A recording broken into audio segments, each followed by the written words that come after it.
نفس کا قیدی آخری قسط۔ تھوڑی دیر کے بعد میرے تھانے کا اہلکار صفدر کو لے کر آ گیا۔ میں نے پوچھ گچھ کے لیے فوراً اسے اپنے پاس بلا لیا۔ صفدر ایک عام سی شکل و صورت کا مالک تھا۔ اس کی عمر 25 کے قریب تھی۔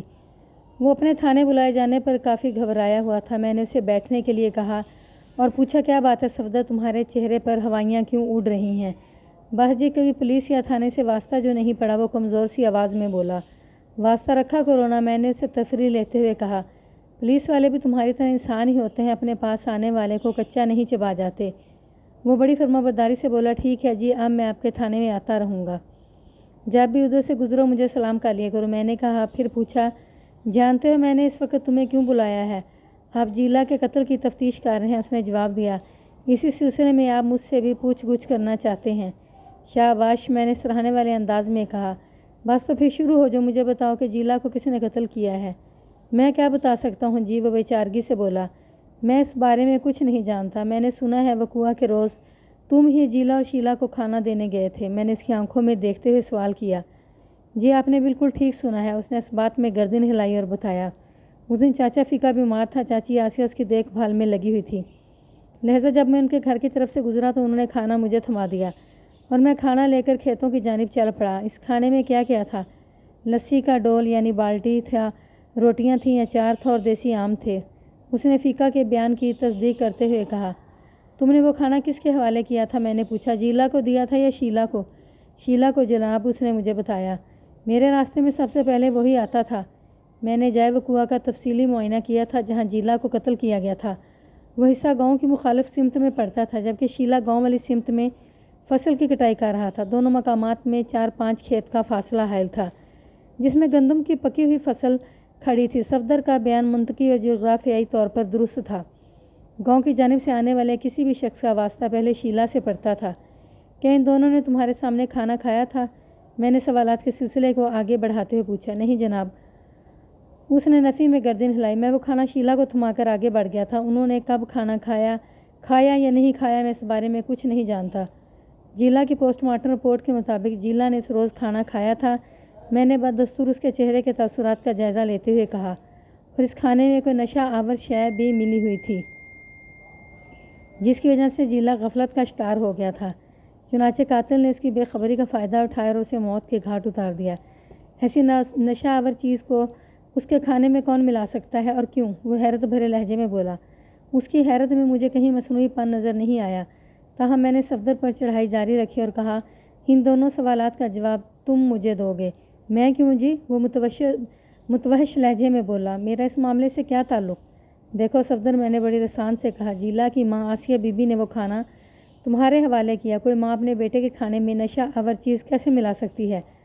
تم نے وہ کھانا لا کر شیلا کے حوالے کر دیا۔ شیلا جیلا کا بڑا بھائی ہے، وہ بھی اس قسم کی گھٹیا حرکت نہیں کر سکتا۔ آج جا کے تم ہی باقی بچے ہو۔ میں نے دانستہ جملہ ادھورا چھوڑا تو وہ تڑپ کر بولا، جناب مجھے یقین ہے کہ آسیہ چاچی اور شیلا جیلا کے ساتھ کوئی دشمنی نہیں کر سکتے، لیکن میں آپ کو بالکل سچ بتا رہا ہوں کہ میرا اس معاملے سے دور کا بھی واسطہ نہیں۔ آپ چاہیں تو مجھ سے بڑی سے بڑی قسم بھی لے سکتے ہیں اور پورے مرزا پور کے لوگوں سے پوچھ سکتے ہیں، کبھی میری جیلا سے کھٹ پٹ نہیں ہوئی۔ میں اس کو دشمن نہیں بن سکتا۔ تھانے دار صاحب، یہ بھی تو ہو سکتا ہے تمہاری جیلا سے براہ راست کوئی دشمنی نہ ہو۔ میں نے ایک امکان کی جانب اشارہ کرتے ہوئے کہا، تم نے یہ کام کسی اور کے کہنے پر کیا ہو، کوئی ایسا شخص جو اپنے دل میں جیلا سے شدید نفرت کرتا ہو۔ یہ تو ٹھیک ہی ہے کہ جس نے بھی جیلا کی جان لی ہے وہ جیلا کو سخت ناپسند کرتا ہوگا۔ وہ گہری سنجیدگی سے بولا، میں نے جیلا کی لاش کو اپنی آنکھوں سے دیکھا ہے، لیکن آپ میری بات کا یقین کریں کہ میں اس معاملے میں کسی بھی طور پر ملوث نہیں ہوں۔ اس کی باتوں سے سچائی اور راست گوئی کی خوشبو آتی تھی۔ اگر وہ کوئی بہت بڑا جذبات کا ماہر اداکار نہیں تھا تو میرا پیشہ ورانہ تجربہ بتاتا تھا کہ وہ غلط بیانی سے کام نہیں لے رہا تھا۔ اس کی طرف سے مطمئن ہونے کے بعد میں نے کہا، ٹھیک ہے صفدر، میں تمہاری بات کا یقین کر لیتا ہوں، تم یہاں سے جا سکتے ہو، لیکن مجھے پیشگی اطلاع دیے بغیر تم مرزا پور سے باہر کہیں نہیں جاؤ گے۔ اس کا مطلب ہے آپ کا شک پوری طرح ختم نہیں ہوا۔ وہ شاکی نظر سے مجھے دیکھتے ہوئے بولا۔ صفدر، میں نے ٹھہرے ہوئے لہجے میں کہا، پولیس ڈپارٹمنٹ میں شک کی بہت اہمیت ہے، کیونکہ پولیس کی تفتیش کی گاڑی شک کے پٹرول ہی سے چلتی ہے۔ بہرحال میں لمحاتی توقف کر کے ایک گہری سانس لی، پھر اپنی بات مکمل کرتے ہوئے کہا، تم بے فکر ہو کر جاؤ اور اپنی آنکھیں اور کان کھلے رکھنا۔ اگر تمہیں اس قتل کی واردات کے حوالے سے کوئی بھی خاص یا عام بات پتہ چلے تو فوراً میرے پاس چلے آنا۔ اس نے مجھے میری ہدایات پر عمل کرنے کا یقین دلایا اور سلام کر کے تھانے سے رخصت ہو گیا۔ 19 مئی کو عصر اور مغرب کے درمیان جمیل عرف جیلا کی کھوپڑی پر آہنی ضرب کے ہتھوڑے کی ایک طوفانی ضرب لگا کر موت کے گھاٹ اتار دیا گیا تھا۔ آلۂ قتل میں بازیاب کر چکا تھا، لیکن ابھی تک اس قتل کا محرک کھل کر سامنے نہیں آ سکا تھا، لہذا قاتل کی گردن میرے آہنی ہاتھوں کی گرفت سے ابھی دور تھی۔ میں نے پچھلے 3-4 دن میں جو بھی تفتیش کی تھی اس کے خاطر خواہ نتائج حاصل نہیں ہو سکے تھے۔ کچھ واقعات و شواہد ابھر کر سامنے آتے تھے، لیکن چند قدم آگے بڑھنے کے بعد اس کیس کے منظرنامے پر تاریکی چھا جاتی تھی اور تفتیش کی گاڑی بند گلی میں پہنچ کر رک جاتی تھی۔ میں نے ہمت نہیں ہاری تھی اور مجھے یقین تھا کہ بہت جلد جیلا کا قاتل میری تحویل میں ہوگا۔ میں اپنی انہی کوششوں میں ذہن اور جسم کو تھکانے میں ہمہ مصروف تھا کہ ایک اہم سرا میرے ہاتھ لگ گیا۔ پھر اس کیس کی پرتیں ایک کے بعد ایک کھلتی چلی گئیں۔ 23 مئی کی صبح سے رات تک میں بے حد مصروف رہا تھا، لہذا جب میں اپنے کوارٹر میں جا کر سویا تو بڑی گہری نیند آئی۔ میں ایسا بے خبر سویا کہ فجر کی نماز بھی نکل گئی۔ میں عموماً فجر اور عشاء کی نماز کو خطا نہیں کرتا، علاوہ یہ کہ کوئی بہت بڑی مجبوری آڑے نہ آ جائے، جیسا کہ صبح ہوا تھا۔ میں 24 مئی کی صبح حسب معمول تیار ہو کر تھانے پہنچا تو ایک چونکا دینے والی خبر میری منتظر تھی، اور اس خبر کا ماخذ تھا مشتاق باجوہ۔ میں نے فوراً اسے اپنے پاس بلا لیا۔ مشتاق باجوہ پاختہ قامت فربہ اور چھوٹا زمیندار تھا۔ اس کی زمین ضلع شیخوپورہ کی سرحد سے لگی ہوئی تھی، تاہم اس زمین کا شمار مرزا پور یعنی ضلع شیخوپورہ ہی میں ہوتا تھا۔ آلۂ قتل وہ ہتھوڑا اسی کے کھیت سے ملا تھا۔ جب میرے سامنے بیٹھ چکا تو میں نے اس کی آنکھوں میں دیکھتے ہوئے پوچھا، باجوہ تمہارے چہرے کے تاثرات بتاتے ہیں کہ کوئی بہت ہی خاص خبر لائے ہو۔ آپ کا حکم تھا کہ اگر کوئی غیر معمولی بھی چیز میری نگاہ میں آئے تو میں فوراً آپ کو اطلاع دوں۔ وہ جوش بھرے انداز میں بولا، بس اسی لیے صبح ہی صبح حاضر ہو گیا ملک صاحب۔ میں سیدھا ہو کر بیٹھ گیا اور مشتاق باجوہ سے پوچھا، اب کون سی اہم اطلاع لے کر آئے ہو؟ ملک صاحب وہ اپنی جیب کی جانب ہاتھ بڑھاتے ہوئے بولا، آپ کو تو پتہ ہی ہے کہ آج کل گندم کی کٹائی کا سیزن چل رہا ہے۔ میں بھی اپنے کھیتوں میں فصل کی کٹائی میں مصروف تھا تو یہ چیز میرے ہاتھ لگی۔ بات کے اختتام پر اس نے اپنا ہاتھ جب جیب سے باہر نکالا تو مجھے اس کے ہاتھ میں ایک تعویذ دبا ہوا دکھائی دیا۔ اس نے وہ تعویذ میری جانب بڑھا دیا۔ میں نے مذکورہ تعویذ کو اپنے ہاتھ میں لے کر اس کا معائنہ کیا۔ وہ کالی ڈوری میں پرویا ہوا چمڑے کا ایک تعویذ تھا۔ چمڑے کا رنگ سرخ تھا اور اس مستطیل تعویذ کا سائز 1 انچ یا 1.5 انچ رہا ہوگا۔ تعویذ کی ڈوری کی گرہ کھلی ہوئی تھی۔ میں نے فوراً اندازہ لگا لیا کہ وہ تعویذ حامل تعویذ کے گلے سے ایسے چپکے سے گر گیا ہوگا کہ شخص کو پتہ ہی نہیں چلا ہوگا۔ میں نے اس تعویذ کو ہاتھوں میں گھمانے پھرانے کے بعد مشتاق باجوہ سے سوال کیا، یہ تعویذ تمہیں کہاں سے ملا ہے؟ میرے کھیت میں سے ملک صاحب، اس نے جواب دیا۔ یہ کھیت اس کھیت سے جڑا ہوا ہے جہاں سے وہ خون آلود ہتھوڑا ملا تھا۔ اوہ! میں نے ایک تشویش بھری گہری سانس خارج کی، پھر پوچھا، کیا تم اس تعویذ کو پہچانتے ہو؟ میرا مطلب ہے کہ کیا تمہیں معلوم ہے یہ کس کا تعویذ ہو سکتا ہے؟ نہیں جناب، میں اس تعویذ کے مالک کے بارے میں کچھ نہیں جانتا، وہ نفی میں گردن ہلاتے ہوئے بولا۔ لیکن ایک بات میں بڑے وثوق سے کہہ سکتا ہوں کہ اس تعویذ کا جیلا کے قاتل سے کوئی نہ کوئی تعلق ضرور ہے۔ تمہاری بات میں خاصا وزن ہے باجوہ، میں نے سوچ میں ڈوبے لہجے میں کہا۔ آلۂ قتل اور اس تعویذ کا ایک ہی کھیت سے بازیاب ہونا اس امر کی دلیل ہے کہ جب قاتل نے وہ آہنی ہتھوڑا تمہارے کھیت میں پھینکا تو یہ تعویذ بھی اس کے گلے سے کھل کر وہیں گر گیا ہوگا۔ مزید 10-15 منٹ کی گفتگو کے بعد میں نے مشتاق باجوہ کو رخصت کر دیا اور حوالدار کو اپنے پاس بلا لیا۔ فرزند علی، میں نے حوالدار کی طرف دیکھتے ہوئے کہا، مرزا پور میں کتنے موچی ہیں؟ صرف ایک ہی ہے ملک صاحب، اس نے جواب دیا۔ اس کا نام خادم حسین ہے، خیریت تو ہے نا؟ ابھی تک خیریت ہی ہے، میں نے سنسناتے ہوئے لہجے میں کہا، لیکن لگتا ہے خادم حسین کو آنے کے بعد خیر خیریت کا سوا ستیاناش ہو جائے گا۔ ایسا کیا ہونے والا ہے ملک صاحب؟ اس کے چہرے پر حیرت بھری الجھن پیدا ہوئی۔ میں نے سرخ چمڑے میں سیلا ہوا وہ کالی ڈوری والا تعویذ فرزند علی کو دکھایا اور کہا، تھوڑی دیر پہلے مشتاق باجوہ تعویذ لے کر آیا ہے۔ یہ تعویذ بھی اسی کھیت سے ملا ہے جہاں سے وہ پہلے آہنی ہتھوڑا ملا تھا۔ مجھے یقین ہے اس تعویذ کا تعلق جیلا کے قتل سے ہے۔ اگر ہم اس تعویذ کے مالک تک پہنچ جائیں تو پھر قاتل تک رسائی بہت آسان ہو جائے گی۔ حوالدار نے ٹھہرے ہوئے لہجے میں جواب دیا، بالکل ٹھیک کہہ رہے ہیں ملک صاحب، اس تعویذ کی سلائی کو دیکھ کر لگتا ہے کہ اسے کسی نے حال ہی میں تیار کیا ہے اور یہ سلائی ایسے ماہرانہ انداز میں کی گئی ہے جو کسی ماہر فن موچی ہی کا کارنامہ ہو سکتا ہے۔ میں نے کہا اور تم نے بتایا ہے کہ اس گاؤں میں صرف ایک ہی موچی ہے، خادم حسین؟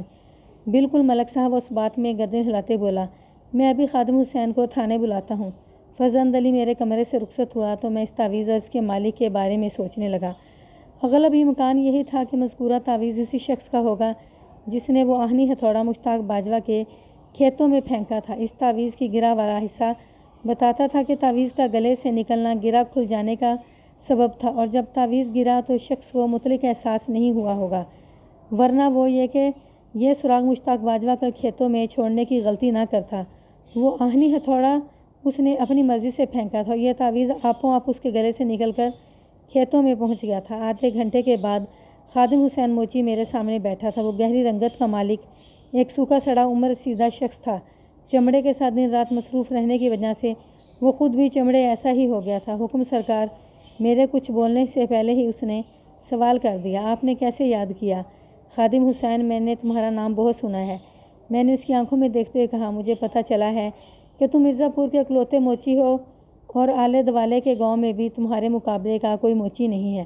میں نے سوچا آج میں بھی تمہیں چیک کر لوں۔ آپ نے میرے بارے میں جو بھی سنا وہ بالکل ٹھیک سنا ہے تھانے دار صاحب، وہ گہری سنجیدگی سے بولا، لیکن یہ سمجھ میں نہیں آیا کہ آپ میری کس قسم کی چیکنگ کرنا چاہتے ہیں۔ میں سمجھاتا ہوں، میں نے بڑی رسان سے جواب دیا، تمہارا نام خادم حسین ہے اور بس میں تمہارے کام کو ہی چیک کرنا چاہتا ہوں۔ آپ مجھ سے کیا پوچھنا چاہتے ہیں ملک صاحب؟ وہ بےحد سنجیدہ لہجے میں بولا، ذرا کھل کر بتائیں۔ تم اپنے نام سے خادم حسین کے خادم ہو؟ میں نے اس کے چہرے پر نگاہ جماتے ہوئے کہا، اب دیکھنا یہ ہے کہ تمہارے اندر امام حسین کے اوصاف بھی موجود ہیں یا بس نام ہی کے خادم حسین ہو۔ لمحاتی توقف کر کے میں نے ایک گہری سانس لی، پھر بات مکمل کرتے ہوئے کہا، جی میں نے ہمیشہ سچائی کا ساتھ دیا ہے۔ وہ سینہ پھلاتے ہوئے بولا، اور کھری بات کرنے کی کوشش کی ہے۔ ٹھیک ہے، میں ابھی تمہاری بات کی صداقت کو چیک کرتا ہوں، میں نے کہا۔ پھر وہ چمڑے کا تعویذ اس کی جانب بڑھاتے ہوئے پوچھا، کیا تم اس تعویذ کو پہچانتے ہو؟ بالکل پہچانتا ہوں جناب، وہ کرارے لہجے میں بولا۔ میں اپنے ہاتھ کے لگائے ہوئے ایک ایک تروپے سلائی کو دور ہی سے دیکھ کر جانچ لیتا ہوں۔ میں سیدھا ہو کر بیٹھ گیا اور پوچھا، پھر تو تمہیں یہ بھی یاد ہوگا کہ یہ تعویذ تم نے کس کے کہنے پر بنایا تھا؟ میں نے ابھی تک خادم حسین کو مذکورہ تعویذ کی ہسٹری نہیں بتائی تھی۔ اس نے خاصی توانا آواز میں جواب دیا، جی بالکل یاد ہے، بہت اچھی طرح یاد ہے۔ یہ تعویذ میں نے جیلا کے بڑے بھائی شیلا کے لیے بنایا تھا۔ کیا؟ میں اپنی سیٹ پر اچھل کر رہ گیا۔ شیلا نے مجھ سے کہا تھا کہ میں اس کے تعویذ کو لال چمڑے میں مونڈ کر کالی ڈوری ڈال دوں۔ وہ اپنی ہی دھن میں بولتا چلا گیا۔ اس نے جس بابا سے یہ تعویذ لیا تھا اس کی ہدایت تھی کہ لال رنگ کے کچے چمڑے میں اسے مونڈنا ہے۔ میں نے پہلے اس تعویذ کو موم جامے میں اچھی طرح لپیٹا، پھر اپنی تیز نوک والی آر کی مدد سے لال چمڑے کے اندر سی دیا تھا۔ میں نے اس کی سلائی کے لیے موم لگا کر مضبوط دھاگا استعمال کیا تھا تاکہ کسی قسم کا گرد و غبار یا پانی اس تعویذ کے اندر نہ پہنچ سکے۔ خادم حسین کے انکشاف نے مجھے ہلا کر رکھ دیا تھا۔ اگر یہ تعویذ واقعی شکیل عرف شیلا کا تھا تو پھر یہ سنسنی خیز سوال پیدا ہوتا تھا کہ تعویذ اس کھیت میں کیسے پہنچا جہاں سے آلہ قتل دستیاب ہوا تھا۔ کیا شیلا مشتاق باجوہ کے کھیت میں گیا تھا؟ کیا وہ آہنی ہتھوڑا بھی شیلا ہی نے مشتاق باجوہ کے کھیتوں میں پھینکا تھا؟ اور کیا شیلا جیلا کی موت میں کوئی ہاتھ تھا؟ بادی اور نظر میں ایسا کوئی دکھائی نہیں دیتا تھا۔ دونوں بھائیوں میں بہت اچھے تعلقات تھے۔ کچھ عرصہ بعد جیلا کی شادی ہونے والی تھی اور شیلا اس کی شادی کی تیاریوں میں پیش تھا۔ میرے ذہن میں ایک سوال یہ بھی پیدا ہوا کہ ممکن ہے شیلا کو پھنسانے کے لیے کسی نے وہ تعویذ مشتاق باجوہ کے کھیتوں میں پھینک دیا ہو۔ گزشتہ روز جب پھیکا اور صدیقہ مجھ سے ملنے آئے تھے تو میں نے ان سے کہا تھا کہ وہ گھر جا کر شیلا کو میرے پاس بھیج دیں، لیکن شیلا تھانے نہیں آیا تھا۔ میں پچھلے دن اس قدر مصروف رہا تھا کہ شیلا میرے دھیان میں نہیں رہا تھا، لیکن خادم حسین کے انکشاف کے بعد میں شیلا سے ملنے کے لیے بےتاب ہو گیا تھا۔ میرے ذہن میں ایسے ڈھیروں سنسنی خیز سوالات جمع ہو چکے تھے جن کے جواب صرف اور صرف شیلا ہی دے سکتا تھا۔ میں نے خادم حسین موچی کو فارغ کیا اور اپنے ایک بندے کو شکیل عرف شیلا کی طرف دوڑا دیا۔ تھوڑی دیر کے بعد وہ بندہ واپس آیا تو اس نے بتایا، ملک صاحب شیلا تو مرزا پور میں ہے ہی نہیں، کہاں چلا گیا وہ؟ میں نے سرسراتے لہجے میں استفسار کیا۔ مجھے پتہ چلا ہے وہ کل اپنے چاچے بلکہ تائے صدیقہ کے ساتھ حویلی مراد آباد چلا گیا تھا، اس نے بتایا۔ میں نے پوچھا، کچھ پتہ چلا شیلا کی واپسی کب تک ہوگی؟ فیکا نے بتایا ہے کہ وہ 2-3 دن ادھر ہی رہے گا، لیکن میں 2-3 دن تک اس کا انتظار نہیں کر سکتا، میں نے اضطراری لہجے میں کہا۔ پھر حوالدار کی جانب دیکھتے ہوئے اضافہ کیا، فرزند علی تیاری کرو، ہم ابھی حویلی مراد جا رہے ہیں، سیدھے صدیقہ حلوائی کے گھر۔ جی ملک صاحب، بس 15 منٹ کے بعد آپ مجھے بالکل تیار پائیں گے، وہ جلدی سے بولا، پھر مجھے سلوٹ کرنے کے بعد روانگی کے انتظامات کرنے چلا گیا۔ دوپہر کے وقت ہم حویلی مراد میں تھے۔ اس وقت ہم دونوں پولیس کے یونیفارم میں تھے۔ اب کی بار میں نے متعلقہ تھانہ انچارج آف حویلی مراد کی طرف جانے کی ضرورت محسوس نہیں کی اور سیدھا صدیقہ حلوائی کے گھر کی طرف بڑھ گیا تھا۔ صدیق کی مٹھائی کی دکان گھر والے راستے پر ہی پڑتی تھی اور اس کی دکان کے بازو میں خیردین پرچون فروش کی دکان تھی۔ میں نے خیردین کی دکان پر پہنچ کر تیز لہجے میں استفسار کیا، کیا چاچا میرا دور کا رشتہ دار صدیقہ حلوائی واپس آ گیا ہے؟ خیردین نے پہلے مجھے سول ڈریس میں دیکھا تھا، اب جو پولیس کی وردی میں دیکھا تو چونک اٹھا۔ سرسراتی ہوئی آواز میں مستفسر ہوا، جواد پتر، کیا تم پولیس والے ہو؟ ہاں چاچا، میں مرزا پور والے تھانے کا انچارج ہوں، میں نے صاف گوئی کا مظاہرہ کرتے ہوئے کہا۔ بس چاچا، پولیس کی نوکری میں 100 بھیس بدلنا پڑتے ہیں، تو اس دن تم سادہ لباس میں تفتیش پر تھے اور آج باوردی آئے ہو، اس نے گہری سنجیدگی سے کہا۔ لگتا ہے اب مجرموں کی خیر نہیں۔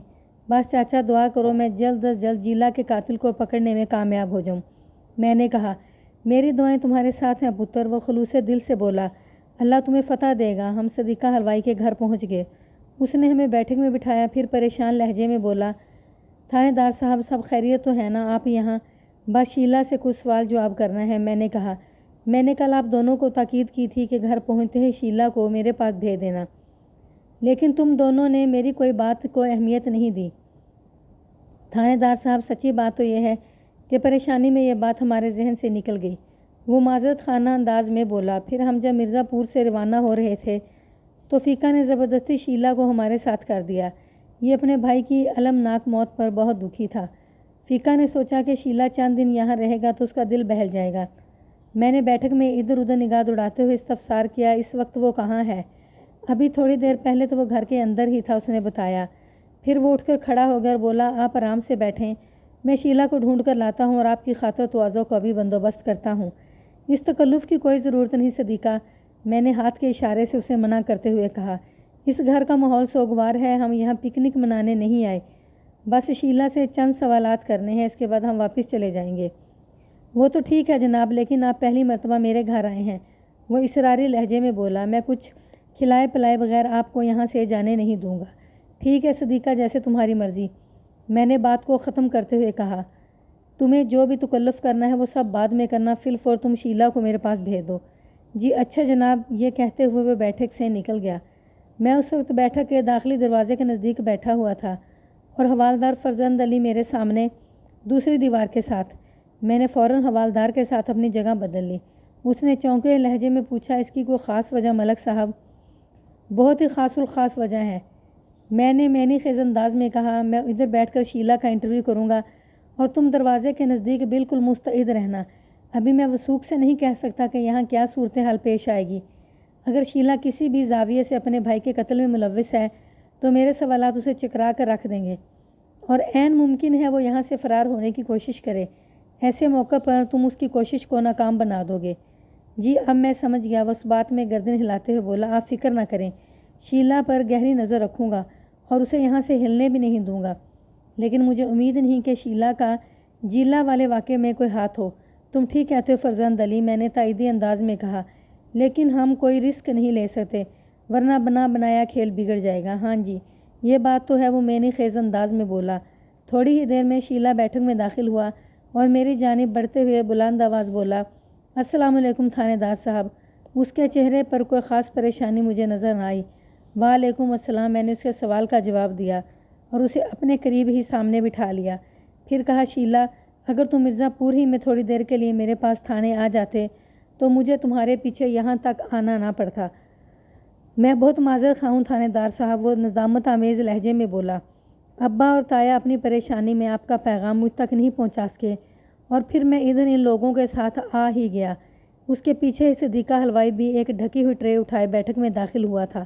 اس نے مذکورہ ٹرے کو ایک چھوٹی میز پر رکھنے کے بعد اس کا پردہ اٹھایا تو ٹرے کے اندر مجھے پیڑے والی لسی کا بھرا ہوا جگ رکھا دکھائی دیا اور اس جگ کے ساتھ 2 کنگ سائز گلاس بھی تھے۔ علاوہ ازیں ٹرے کے اندر 2 پلیٹیں بھی رکھی ہوئی تھیں، جن میں سے ایک میں برفی کے ٹکڑے اور دوسرے میں کٹے ہوئے آم کی کاشیں سجی ہوئی تھیں۔ صدیق حلوائی تھا، یقیناً یہ برفی اسی کی دکان کا تحفہ تھی۔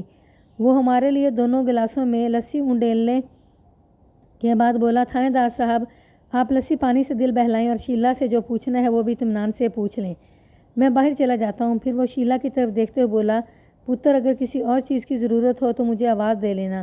جی تایا جی آپ فکر نہ کریں، شیلا نے مضبوط لہجے میں کہا۔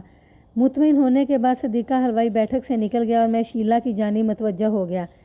میں نے اس کی آنکھوں میں دیکھتے ہوئے کہا، شیلا تم سے میری ملاقات صرف اس دن ہوئی تھی جب میں جائے وقوع پر کارروائی کرنے آیا تھا، لیکن پوسٹ مارٹم کی رپورٹ میں بہت سی ایسی چیزیں سامنے آئی ہیں جن کا جواب صرف تم دے سکتے ہو۔ میں نے دانستہ اپنا انداز بہت دھیما رکھا تاکہ اسے کسی قسم کا شک نہ ہو۔ وہ بڑے اطمینان سے بولا، آپ پوچھیں جی، جو بھی پوچھنا چاہتے ہیں۔ میری تو یہی خواہش ہے کہ جیلا کا قاتل جلد از جلد قانون کی گرفت میں آ جائے اور اس کا انجام عبرتناک ہو۔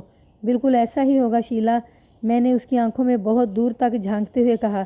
پھر پوچھا، کیا یہ درست ہے کہ وقوع کے روز تم لوگوں کا کھانا صفدر نامی ایک بندے نے کھیتوں میں پہنچایا تھا؟ جی صفدر ہی نے پہنچایا تھا، وہ اس بات میں گردن ہلاتے ہوئے بولا۔ لیکن اس کھانے کو آپ اتنی زیادہ اہمیت کیوں دے رہے ہیں تھانے دار صاحب؟ میں نے اس کے سوال کو نظر انداز کرتے ہوئے پوچھا۔ اس کھانے میں تندور کی روٹیاں، لسی، اچار اور دیسی آم تھے نا؟ جی ہاں۔ کیا تم دونوں بھائیوں نے ایک ساتھ مل کر کھانا کھایا تھا یا الگ الگ؟ میں نے سوالات کے سلسلے کو دراز کرتے ہوئے پوچھا۔ ایک ساتھ ہی کھایا تھا جناب، وہ جز بز ہوتے ہوئے بولا۔ تم کھیتوں کے جس حصے میں فصل کی کٹائی کر رہے تھے وہاں سے گاؤں زیادہ نزدیک تھا، اسی لیے صفدر وہ کھانا تمہیں دے کر آگے بڑھ گیا تھا۔ جبکہ لمحاتی توقف کر کے میں نے گہری سانس لی، پھر بدستور اس کی آنکھوں میں دیکھتے ہوئے سوال کیا، جبکہ جیلا گاؤں کی مخالف سمت والے کھیتوں میں کام کر رہا تھا، کیا تم کھانا لے کر اس کے پاس گئے تھا یا وہ تمہارے پاس آیا تھا؟ ایک ساتھ کھانا کھانے کے لیے ضروری تھا کہ تم دونوں ایک ہی مقام پر موجود ہو۔ میں نے آواز دے کر جیلا کو اپنے پاس بلا لیا تھا، وہ سنبھلتے ہوئے لہجے میں بولا۔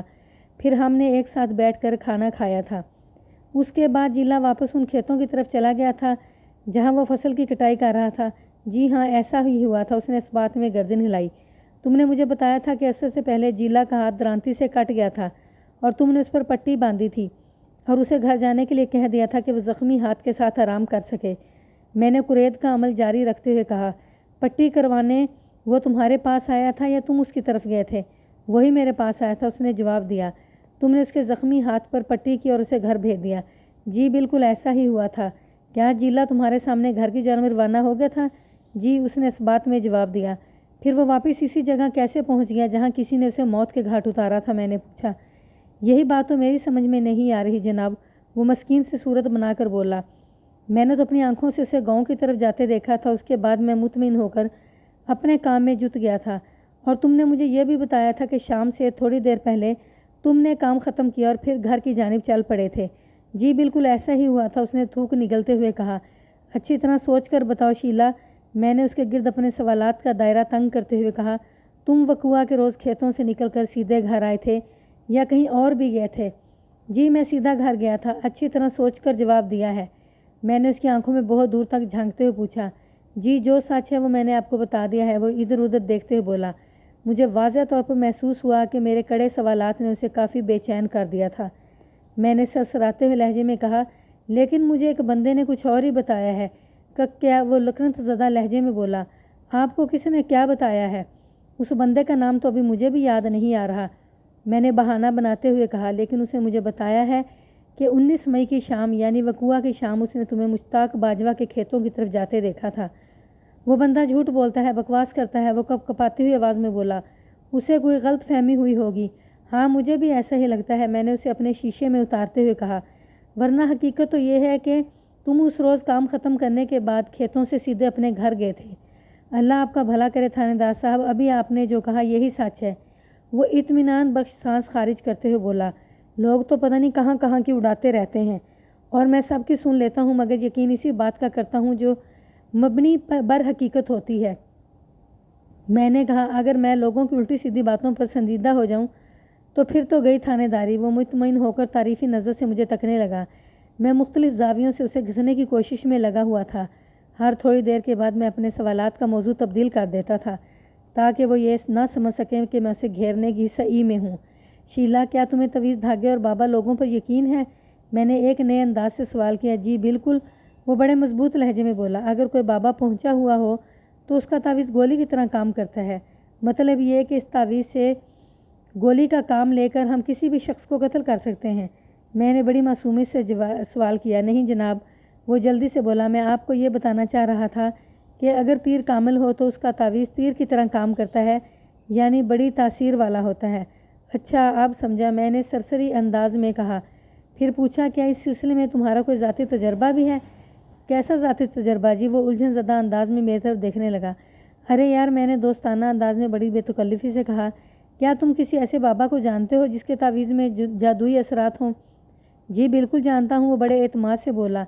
ادھر ٹوبہ ٹیک سنگھ میں ایک بہت پہنچے ہوئے بابا ہیں، وہ ناممکن کو ممکن بنا دیتے ہیں۔ اچھا، میں نے حیرت کا اظہار کرتے ہوئے کہا، کیا تم بھی ان بابا سے ملے ہو، ان کا کوئی تعویذ وغیرہ بھی لیا ہے؟ جی 1 ماہ پہلے ٹوبہ ٹیک سنگھ والے بابا کے پاس گیا تھا، اس نے بڑے فخر سے بتایا، اور ان سے ایک تعویذ بھی لیا تھا۔ شیلا، میں تم سے یہ نہیں پوچھوں گا کہ تم نے کس مقصد کے لیے تعویذ لیا تھا، کیونکہ یہ تمہارا ذاتی معاملہ ہے، میں نے کہا۔ میں تمہاری خواہش کی قرید میں نہیں پڑنا چاہتا۔ آپ بہت اچھے ہیں تھانے دار صاحب، اس نے ایسے لہجے میں کہا جیسے کہ اس کے سر پر سے منو وزن اتر گیا ہو۔ لیکن میں نے اس کی آنکھوں میں دیکھتے ہوئے کہا، یہ ضرور پوچھوں گا کہ اس بابا کے تعویذ نے کام کیا؟ مطلب ہے تمہاری وہ خواہش پوری ہوگی جس کی خاطر تم نے وہ تعویذ لیا تھا؟ جی تھانے دار صاحب، وہ جذبات سے لبریز لہجے میں بولا، اس تعویذ نے بڑا ٹھیک ٹھاک کام کیا ہے، بس یوں سمجھ لیں کہ بہت جلد وہ میری خواہش پوری ہونے والی ہے۔ واہ واہ، میں نے خوش ہوتے ہوئے کہا، تمہیں میری طرف سے ایڈوانس مبارک ہو۔ بہت شکریہ تھانے دار صاحب، وہ ممنونیت بھرے لہجے میں بولا۔ میں نے فوراً پلٹا کھایا اور اس کے گرد پھیلے ہوئے جال کو سمیٹنا شروع کر دیا۔ میں نے لہجے کا دوستانہ پن برقرار رکھتے ہوئے اس سے کہا، شیلا، کیا تم مجھے وہ طلسماتی تعویذ دکھا سکتے ہو؟ جی ضرور۔ بے ساختہ اس کا ہاتھ گردن کی طرف چلا گیا، پھر معذرت خانہ لہجے میں بولا، تھانے دار صاحب، وہ تعویذ اس وقت میرے پاس نہیں ہے۔ پھر کہاں ہے وہ تعویذ؟ وہ میں نے اپنے گھر میں رکھا ہوا ہے، یعنی مرزا پور والے گھر میں۔ جی جی، اسی گھر میں، اس نے بتایا۔ اچھی طرح سنبھال کر رکھا ہے نا اس تعویذ کو؟ میں نے تصدیق طلب انداز میں اس کی طرف دیکھا۔ بالکل جناب، میں اس کرشماتی تعویذ کے حوالے سے کسی قسم کی بے احتیاطی کیسے برت سکتا ہوں؟ وہ گہری سنجیدگی سے بولا، اس تعویذ سے تو میری بہت ساری امیدیں وابستہ ہیں۔ اس تعویذ کو اتار کر گھر میں رکھنے کی کوئی خاص وجہ ہے؟ جی تھانے دار صاحب، وہ بڑی صفائی کے ساتھ مجھے الو بنانے کی کوشش کرتے ہوئے بولا، بابا نے کہا تھا کہ اگر گھر میں کسی بچے کی پیدائش ہو یا کسی کی موت واقع ہو جائے تو پھر 40 دن کے لیے اس تعویذ کو اتار کر گھر میں کسی محفوظ مقام پر رکھ دینا، اور میں نے ایسا ہی کیا ہے۔ گڈ۔ تعویذ کے حوالے سے میں اسے پوری طرح اپنے جال میں جکڑ چکا تھا، لہذا میں دوسری جانب نکل گیا اور اس سے پوچھا، شیلا، کیا تمہیں پتہ ہے کہ جیلا کی پوسٹ مارٹم رپورٹ میں کیا لکھا ہوا ہے؟ نہیں جی، وہ قدرے محتاط انداز میں بولا، آپ بتائیں جی۔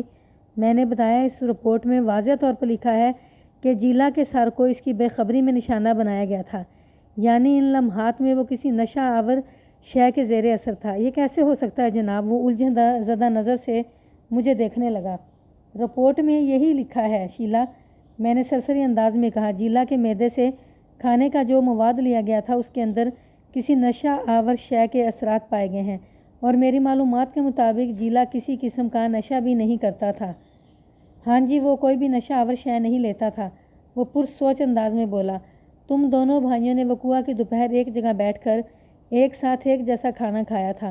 میں نے اپنے لہجے میں قدرے تیزی بھرتے ہوئے کہا، کیا کھانے کے بعد تمہیں بھی غنودگی یا بے خبری کا احساس ہوا تھا؟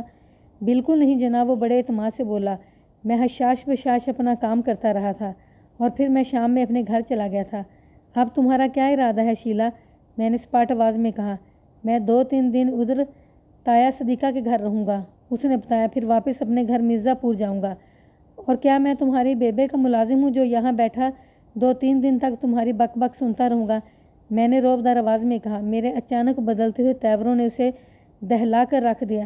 وہ لکنت زدہ آواز میں بولا، میں سمجھا نہیں تھانے دار صاحب، باقی کی باتیں میں تمہیں حوالات میں جا کر سمجھاؤں گا، ذلیل انسان، میں نے دھاڑ سے مشابہ آواز میں کہا، پھر حوالدار کی جانب دیکھتے ہوئے ان الفاظ میں اضافہ کیا، فرزند علی، اس ناقبت اندیش کو گرفتار کر لو فوراً۔ اس اچانک بدلتی ہوئی صورتحال نے اسے چکرا کر رکھ دیا تھا۔ وہ اپنی جگہ سے اٹھا اور بجلی کی سرعت سے دروازے کی سمت دوڑ لگا دی۔ حوالدار نے اس کی ٹانگ میں ٹانگ پھنسا کر اسے روکنے کی کوشش کی۔ وہ فرزند علی کی ٹانگ کے ساتھ ایسا الجھا کہ منہ کے بل دروازے کے باہر سیندھ میں گرا۔ حوالدار نے چابک دستی کا مظاہرہ کرتے ہوئے اسے الٹی ہتھ کڑی پہنا دی۔ یہ اٹا پٹخ دیکھ کر صدیقہ حلوائی اس کی گھر والی کنیز فاطمہ بھی وہاں آ گئے۔ میں نے زمین پر پڑے ہوئے شیلا کی پسلیوں میں ایک زوردار ٹھڈا رسید کرتے ہوئے گرجدار آواز میں کہا، چپ چاپ اٹھ کر شرافت سے بیٹھ جاؤ، ورنہ سر پہ اتنے جوتے ماروں گا کہ آنے والی 7 نسلیں گنجی پیدا ہوں گی۔ یہ آپ کیا کر رہے ہیں تھانے دار صاحب؟ صدیقہ حلوائی اپنے بھتیجے کی حمایت میں مجھ سے مستفسر ہوا۔ آخر اس کا قصور کیا ہے؟ قصور؟ میں نے دانت پیستے ہوئے کہا، اس کمذات نے اپنے سگے بھائی کو قتل کیا ہے۔ میں جمیل عرف جیلا کی بات کر رہا ہوں صدیقہ۔ مگر یہ کیسے ہو سکتا ہے؟ وہ بے یقینی سے مجھے دیکھتے ہوئے بولا۔ شیلا ایسا کیوں کرے گا؟ اس لیے کرے گا تاکہ نبیلہ سے اس کی شادی ہو سکے، میں نے ایک ایک لفظ پر زور دیتے ہوئے کہا۔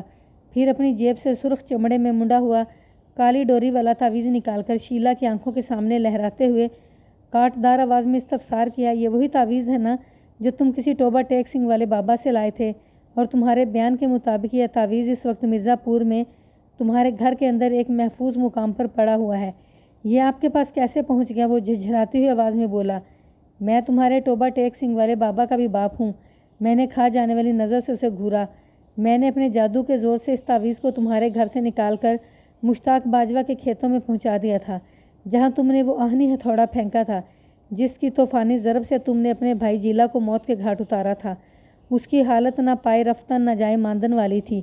میں نے نہایت ہی مختصر مگر جامع الفاظ میں صدیقہ حلوائی کو اس کے بھتیجے کے کرتوتوں سے آگاہ کیا اور شیلا کو گرفتار کر کے اپنے ساتھ تھانے لے آیا۔ میں کیا کوئی بھی یہ تصور نہیں کر سکتا تھا کہ جیلا کو شیلا نے بے دردی سے موت کے گھاٹ اتارا ہوگا، لیکن حقیقت یہی تھی کہ وہ جیلا کا قاتل تھا۔ اس حقیقت تک رسائی حاصل کرنے کے بعد شیلا کے لیے میرے دل و دماغ میں غصہ بھر گیا تھا، لہٰذا میں نے تھانے پہنچ کر اسے فرزند علی کے حوالے کیا اور کہا کہ دل کھول کر اور جی بھر کر اس کی خاطر تواضع کرے۔ شیلا نے ایک رات حوالات میں تختہ مشن بنے رہنے کے بعد اپنا جو بیان ریکارڈ کروایا وہ رونگٹے کھڑے کر دینے والا تھا۔ اسے جیلا سے شدید نفرت تھی۔ بچپن سے لے کر جوانی تک شیلا کے مطابق جیلا نے اس کی ہر چیز پر قبضہ کرنے کی کوشش کی، کوئی کھانے پینے کی چیز ہو یا کوئی کھلونا، جو شیلا کو پسند آتا جیلا ضد کر کے اسے حاصل کر لیتا تھا۔ پھر یہ معاملہ جب نبیلہ سے شادی تک پہنچا تو شیلا کی برداشت جواب دے گی۔ یہاں بھی جیلا نے ضد کر کے نبیلہ سے شادی کی بات پکی کروا لی تھی۔ وہ نبیلہ کو حاصل کرنے کے لیے ٹوبہ ٹیک سنگھ والے بابا کے پاس پہنچ گیا۔ اس بابا نے شیلا کو کوئی تلسماتی تعویذ دیا، لیکن اس تعویذ نے خاطر خواہ کوئی کام نہ کیا اور جیلا کی شادی سر پر آن پہنچی۔ اس صورتحال نے شیلا کا دماغ خراب کر دیا اور وہ مدد کے لیے دوبارہ ٹوبہ ٹیک سنگھ والے بابا کے پاس پہنچ گیا۔ اس بابا نے نہایت ہی رازداری سے شیلا کو ایک آئیڈیا دیا اور شیلا نے اس آئیڈیا کو عملی جامہ پہنا دیا۔ جیلا کو آہنی ہتھوڑے کی مدد سے موت کے گھاٹ اتارنے والا آئیڈیا اسی بابا نے شیلا کو دیا تھا۔ شیلا نے پہلے جیلا کے کھانے میں نشہ آور دوا ملائی تاکہ اسے اپنے مشن کو پایہ تکمیل تک پہنچانے میں کسی دقت کا سامنا نہ کرنا پڑے۔ جب جیلا غفلت کی حالت میں پہنچا تو شیلا نے اس کی کھوپڑی پر وزنی آہنی ہتھوڑے کی ضرب لگا کر اسے زندگی کی قید سے آزاد کر دیا تاکہ نہ رہے بانس اور نہ بجے بانسری۔ جیلا کی موت کے بعد ظاہر ہے نبیلہ کی شادی شیلا ہی سے ہونا تھی۔ اس کمینے نے اپنے سوچے سمجھے ڈرامے میں حقیقت کا رنگ بھرنے کے لیے اپنے مردہ بھائی کا ہاتھ درانتی سے کاٹ کر اس پر بھی پٹی باندھ دی تھی تاکہ وہ جو سٹوری دنیا والوں کو سنانے والا تھا اس میں کوئی جھوٹ نہ رہے۔ میں نے ٹوبہ ٹیک سنگھ والے شیطان بابا کو بھی گرفتار کر کے شیلا کے شریک جرم کی حیثیت سے جیل بھجوا دیا۔ حسن اور جلن بہت تباہ کن جذبات ہیں۔ حسد کی آگ اور جلن کی تپش انسان کو اندر ہی اندر جلا کر کھوکھلا کر دیتی ہے، پھر دوسرے انسانوں کی زندگی سے کھیلنے میں وہ کوئی ہچکچاہٹ محسوس نہیں کرتا۔ شیلا نے جو کچھ کیا وہ ایک سوچی سمجھی کہانی تھی، لیکن اس کے ہاتھ کچھ نہ آیا۔